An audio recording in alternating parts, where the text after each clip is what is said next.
وأصحابه أجمعين أما بعد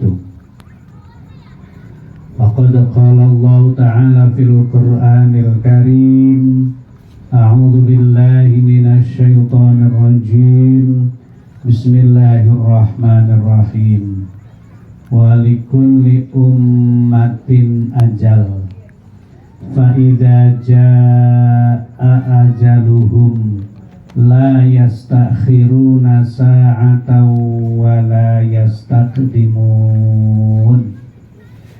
وقال أيضا كل نفس ذائقة الموت Al-ayah Sadaqallahul Azim. Keluarga besar Bapak Mujahidin beserta Ibu yang sama-sama kita doakan semoga senantiasa Allah melimpahkan kesabaran, amin, amin, serta kekuatan iman dan Islamnya, amin, amin. Yang sama-sama kita hormati Bapak Ustadz Handayani selaku pengurus Masjid Al-Muhajirin, juga yang terhormat Bapak Ustadz Haji M. Yusuf, juga yang terhormat Bapak Ustadz Syuhada sebagai pengurus dari Masjid Al-Muhajirin serta kawan-kawan teman-teman jamaah Masjid Al-Muhajirin, juga Bapak Ketua RT yang hadir pada malam hari ini, serta ibu-ibu sekalian yang semuanya mudah-mudahan dirahmati dan diridhoi oleh Allah Subhanahu wa Ta'ala. Amin. Bersyukur kepada Allah malam hari ini kita bisa menghadiri undangan dari Bapak Mujahidin sekeluarga yang tidak lain dalam rangka mengenang dan mendoakan putri tercintanya, yaitu almarhumah Aulia Dias Ramadhani yang sudah 40 hari meninggalkan kita semua. Mudah-mudahan dengan kehadiran kita, dengan doa kita bersama, beliau diangkat derajatnya oleh Allah Subhanahu wa Ta'ala, dimaafkan seluruh kesalahannya, diampuni segala dosa-dosanya, dan Allah tempatkan raudhah min riyadil jannah. Amin ya rabbal alamin. Ibu bapak para jamaah sekalian yang dirahmati Allah, mungkin secara kasat mata malam ini kita tidak bisa melihat, tetapi orang tertentu bisa merasakan bagaimana seorang yang dikirimkan doa-doa, seorang yang dikirimkan kebaikan-kebaikan dengan bersedekah, seorang yang dikirimkan bacaan-bacaan Al-Quran, itu sewenangnya luar biasa, gembiranya luar biasa. Saya menganalogikan ibarat sampean ada di rumah, kemudian pintunya diketuk, saat itu jam 11 siang, istri belum masak, ada orang ngirim, kirimannya sesuai dengan apa yang kita suka.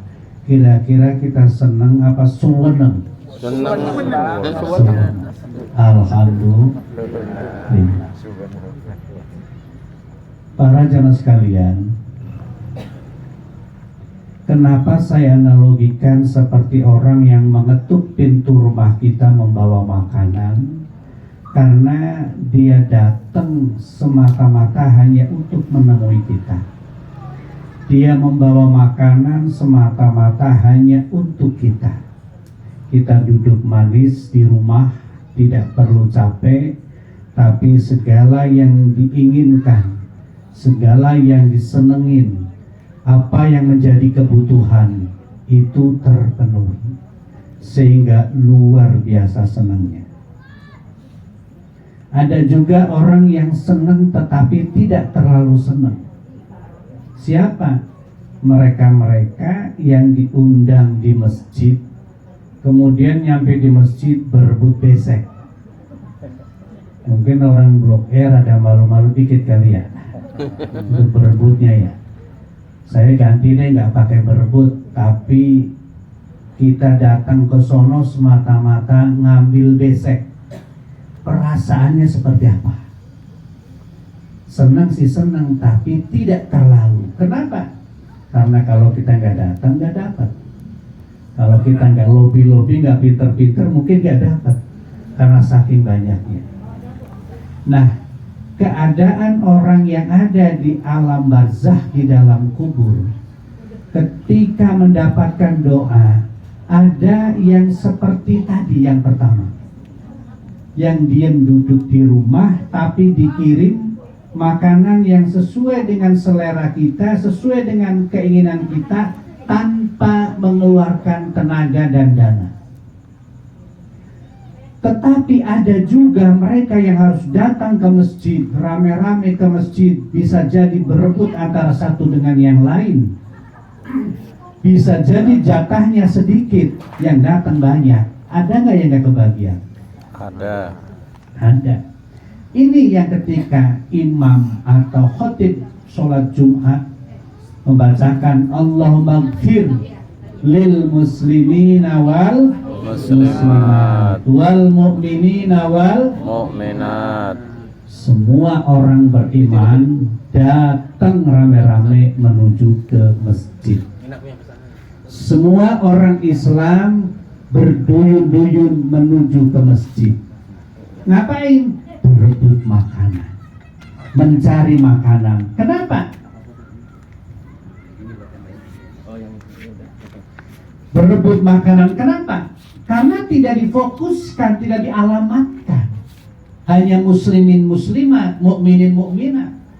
Walaupun demikian, tetap mereka yang datang rame-rame ada perasaan senang. Kenapa senang? Karena mendapatkan jatah. Tapi harus kerja keras.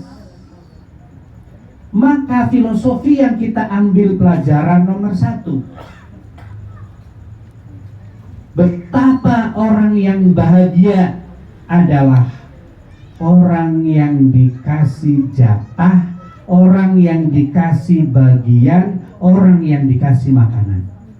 Siapa tadi baik kasih makanan? Orang beriman.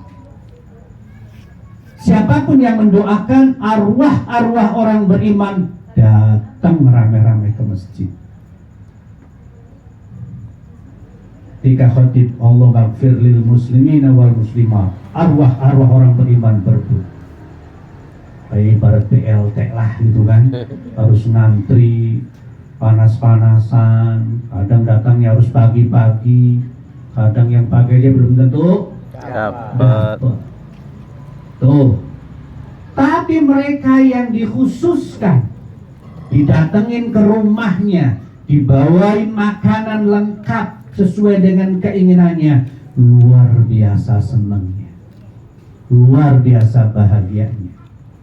Makanya ada sebuah penjelasan ulama di alam barzah. Alam barzah itu alam sebelum menuju alam akhirat ya. Di alam barzah itu ada orang yang tidak pernah mau ikut berebut BLT. Yang lain rame-rame menuju ke masjid hari Jumat. Yang lain rame-rame menuju ke tahlilan karena disebut muslimin muslimat. Tapi dia enggak. Kenapa kamu enggak datang? Saya cukup kiriman dari anak-anak saya.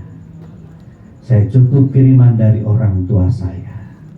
Saya cukup kiriman dari keluarga saya. Diam di tempat, duduk manis di rumah, tapi terus kirimannya datang. Itu sebagai contoh apabila kita terus-menerus sebagai keluarganya mendoakan. Gak ribut-ribut dengan yang lain. Kita rebut-rebut dengan yang lain, nggak berdesak-desakan dengan yang lain. Makanya menurut kitab I'anatut Thalibin bahwa anak soleh adalah anak yang mendoakan atau membuat sebab orang lain mendoakan. Berarti orang tua yang baik ketika mendoakan anaknya atau menjadi penyebab orang lain mendoakan anaknya. Sama begitu. Karena hakikatnya kita kalau nggak diundang kira-kira datang nggak? Harusnya kita malam ini ada di mana nih? Di masjid ngaji. Karena diundang ya kan, kita doain. Kira-kira kalau nggak diundang doain nggak? Tidak. Enggak. Berarti yang menyebabkan kita doain siapa Pak? Orang tuanya. Inilah tadi yang saya sebutkan bahwa anak soleh, anak yang mendoakan atau menjadi penyebab orang lain berdoa untuknya. Sama, orang tua yang baik adalah orang tua yang mendoakan anaknya atau menjadi penyebab orang lain mendoakan untuk anak-anaknya. Para jamaah sekalian yang dirahmati Allah Subhanahu wa taala. Saya sering sampaikan ke teman-teman, menganalogikan kehidupan di alam barzah itu Pak, punten ya, seperti halnya orang yang sudah pensiun gak kerja, kemudian gak punya penghasilan dan gak ngapa-ngapain. Saya sering menganalogikan begitu. Ada titik temunya. Orang yang sudah pensiun, kemudian gak kerja, gak ngapa-ngapain. Pertanyaan saya adalah, kira-kira yang diharapkan apa? Kiriman. Halo? Gak kerja, pensiun, anak udah jauh kemana-mana, udah pada nikah semua, kita tinggal berdua. Kira-kira yang diharapin oleh kita berdua apa? Kiriman dari anak. Kiriman dari anak. Itu satu saya garis bawahi, kiriman dari anak. Pertanyaan saya yang ada di sini nih, anak pada ingat nggak kira-kira? Ada yang ingat, ada yang enggak. Ada yang ingat, ada yang enggak. Kita garis bawahin lagi. Kiriman dari anak satu. Yang kedua ada yang ingat, ada yang enggak. Survei membuktikan, jangankan yang enggak ditinggalin warisan, kadang yang ditinggalin warisan saja kadang ingat, kadang enggak. Kalau begitu yang diharapin siapa kira-kira? Anak soleh. Tetangga. Kira-kira tetangga doain Mbak? Jujur Mbak, jujur. Sampai sudah doain tetangganya enggak? Kalau enggak muslimah? Kadang-kadang. Jujur. Ya, kadang-kadang. Kalau diundang. Jujur, kalau diundang. Kalau nggak diundang? Enggak. Belum mau. Sama kita kehidupan kita. Begitu sudah pensiun, nggak ngapa-ngapain. Berdua saja di rumah. Anak sudah jauh-jauh. Kalau ingat, alhamdulillah. Kalau nggak ingat, alhamdulillah juga. Kebangetan.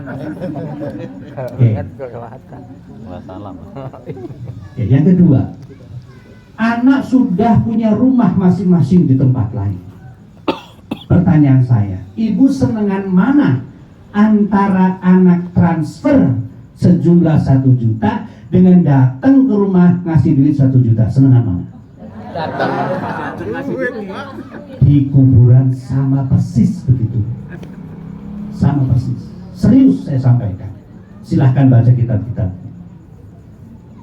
Makanya saya nggak sepakat banget kalau anaknya di sini semua begitu meninggal dibawa ke Jawa. Mana dalilnya? Apa landasannya? Katanya lebih senang didatengin bawa ngasih 1 juta daripada transfer. Tapi kan doa bisa nyampe Ustaz dimanapun, nggak salah sampean. Transfer juga bisa nyampe, nggak salah. Transfer juga bisa nyampe. Tapi pertanyaan saya, senengan mana ditransfer 1 juta dengan didatengin oleh anak kita ke rumah ngasih duit 1 juta? Senang didatengin. Ya Allah, anak saya lagi kuliah aja, padahal cuma di Depok. Kedua bulan enggak pulang-pulang kayaknya kangen, ya kan? Apalagi udah punya cucu. Saya sering tanya teman-teman di masjid, punya anak senang, punya cucu Lebih lebih senang. Didatengin anak senang, datengin cucu lebih senang lagi. Ini nggak bisa dipungkiri. Kehidupan di alam barzakh juga sama persis dengan kehidupan dunia ini. Maka sering saya analogikan adalah bayangan kita seperti kita sudah pensiun, nggak ngapa-ngapain, yang kita harapkan adalah anak. Coba kalau kita sama anak nggak sayang, kira-kira anak ingat sama kita nggak? Coba kalau kita nggak peduli sama anak, anak mau datang ke rumah kita nggak? Sama begitu. Sama. Tapi bismillah, kita peduli kepada anak kita. Kita respon apapun yang dikeluhkan anak kita. Kita sayang kepada anak kita. Yakin yang kita tanam itulah yang akan kita petik. Sopo sing nandur bakal munduh. Apa tanaman kita, itulah yang akan kita petik nanti. Oleh karena itu, nomor satu adalah hanya mengharapkan anak. Kadang tetangga ngeliatin doang ya Pak. Halo Pak, tetangga ngirim gak kira-kira? Enggak. Tuh, jujur, yang ngirim. Ngarepinnya siapa ngarepinnya? Anaknya. Dan tadi garis bawahi, tidak semua anak itu ingat kepada orang tuanya. Berarti ada solusi yang kedua. Sebelum anak misah kemana-mana, misah di mana-mana, jauh kita nggak tahu atau kita tahu, maka langkah yang kedua adalah investasi. Makanya hari ini banyak kawan-kawan menggalakkan investasi dan saya merasakan sendiri lebih enak yang kerja duit daripada yang kerja tenaga kita ya Pak. Ya kan, biarin duit kita kerja. Tinggal setoran anak buah ya kan. Itu lebih rasa rileks kita daripada tenaga kita yang kerja. Investasi itu penting. Di saat anak sudah tersebar kemana-mana, di mana-mana. Kalau kemudian kita punya investasi di perusahaan ini misalnya, perusahaan itu atau PT ini atau PT itu tiap bulan transfer ke kita. Berdua kira-kira 3 juta 4 juta cukup nggak Pak? Untuk hidup di sini? Cukup. Insya Allah. Kalau punya investasi. Maka Rasulullah SAW mengajarkan kepada kita, idza mata benu Adam in qata'a amalu illa min thalathin shadaqatin jariyatin aw ilmin yuntafa'u bihi aw waladin sholihin yad'u. Saya membayangkan 3 hal ini adalah sebuah hadis yang sangat dahsyat menurut saya. Hadis anugerah ini Pak, benar anugerah luar biasa. Karena kalau kau nggak punya investasi, ngarepin anak belum tentu ingat. Investasi kita yang akan menghidupi kita di masa tua kita. Saya suka ngobrol teman-teman. Kemarin kamu mau Pak Haji siapa tuh, rumahnya sebelah sana. Saat saya punya tanah sekian, buat anak bla bla bla bla, saya sisain buat saya. Keren. Emang kenapa Pak Haji? Nah saya kan tiap bulan ada kegiatan sosial, ada ini ada itu. Ini buat saya berdua. Keren. Investasi.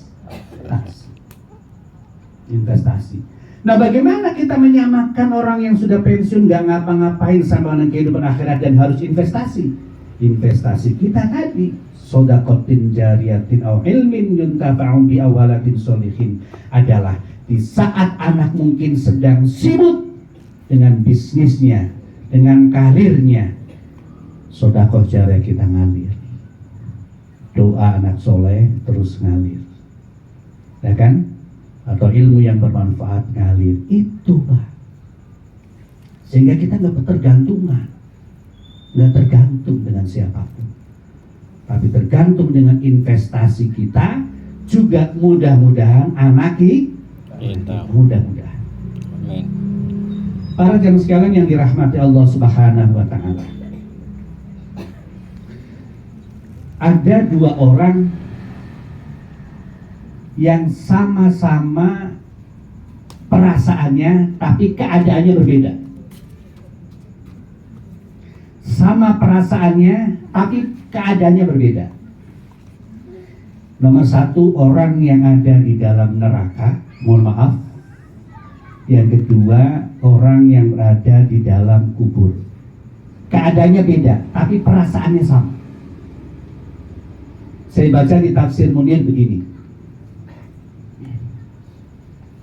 Begitu ahli neraka dimasukkan dalam neraka, tidak ada tambah apapun kecuali semakin sakit, semakin susah, semakin resah, semakin gelisah, semakin payah, semakin menyakitkan.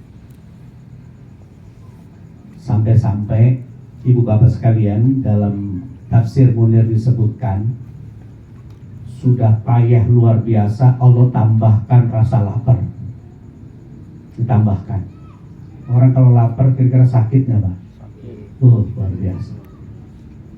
Begitu dikasih rasa lapar, nambah sakit luar biasa, mereka teriak, mereka demo, mereka minta kepada Allah. Allah kasih zakum. Zakum itu doria, min doria dalam surah Al-Wasyiyah. Begitu dimakan nyangkut, Allah kasih rasa haus. Sudah sakit luar biasa, ditambah rasa lapar, ditambah rasa haus, Allah kasih hamim dan ghassa. Hamim wa ghassaqa jaza'au wifaqa. Hamim itu panas, ghassaqa itu dingin tapi bau luar biasa. Begitu diminum hancur semua. Akhirnya mereka meminta kepada Allah dua hal. Saking gak tahannya, meminta dua hal. Ya Allah, minta dikeluarkan dari neraka. Kalau enggak, tolong matikan saya. Matikan saya. Teriak-teriak selama 1000 tahun. Setelah 1000 tahun dijawab. Apa kalimat jawabannya? Ihsa'u wala tukallimun. Diam, jangan ngomong mulu, rasain aja udah. Jawaban Allah. Ingat, minta keluar, yang minta mati, tapi jawabannya adalah ihsa'u wala tukallimun. Ini keadaan pertama. Perasaannya adalah sakit, perasaannya adalah nggak betah, perasaannya payah, ingin keluar atau ingin mati. Yang kedua, orang di dalam kubur di alam barzah. Yang diminta adalah ingin kembali lagi ke dunia, ingin balik lagi. Tidak ada yang diinginkan kecuali ingin balik lagi ke dunia. Pertanyaannya adalah, apa ada orang blok yang balik lagi? Ya. Pertanyaan kedua, kenapa pengen balik lagi? Karena memandang kehidupan dunia itu sewenangnya luar biasa. Memandang kehidupan dunia itu adalah nikmat yang luar biasa. Mereka pengen kehidupan dunia. Kenapa? Ini menambah amal kebaikan. Sama perasaannya, tapi keadaan berbeda. Kenapa berbeda? Karena kalau di neraka begitu Allah ihsa'u wala tukallimun, gak ada harapan sama sekali. Tetapi ketika di alam barzah, di dalam kubur, walaupun dia pengen balik ke dunia, tetapi andaikan dari dunia dikirim terus masakan-masakan yang tadi disebutkan, yang kering lagi langsung ke rumahnya, pagi dikirim, siang dikirim, sore dikirim, malam dikirim, lama-lama betah nggak Pak? Lama-lama senang nggak? Yakin dengan seyakin-yakinnya, jangan tidak percaya, serius. Artinya bahwa walaupun sama perasaan yang nggak nyaman di awal-awal, tapi kalau terus-menerus dikirimin, maka kita sebagai keluarganya jangan pernah bosan untuk mengirimi saudara kita, anak kita, keluarga kita, orang tua kita, karena yang mereka butuhkan adalah itu. Jadi bedanya, kalau di sana ihsa'u wala tukallimun, gak ada harapan. Tapi kalau di alam barzah, di dalam kubur, yasin kita sampai, tahlil kita sampai, doa kita sampai, sedekah kita sampai, dan insya Allah akan mengangkat derajat di sisi Allah Subhanahu wa Ta'ala. Makanya monggo para jamaah sekalian, baik terhadap anak atau terhadap ibu dan bapak atau orang tua atau kepada siapapun, jangan pelit untuk mendoakan mereka, karena mereka sewenangnya luar biasa. Orang yang menyenangkan orang, yakin kita bakal disenangkan oleh Allah Subhanahu Buat Wa ta'ala. Sering orang ngomong begini, saya nyesel belum berbuat baik, kok sudah meninggal. Menurut saya itu salah. Saya ulang, menurut saya itu keliru. Kenapa? Karena untuk berbuat baik tidak ada batasnya. Selagi belum ada di padang mahsyar, perbuatan baik tetap masih bermanfaat. Begitu kita kirim doa, yakin doa itu manfaat. Begitu kita kirim tahlil, yakin bacaan tahlil itu manfaat. Begitu kita kirim sedekah, yakin sedekah itu manfaat.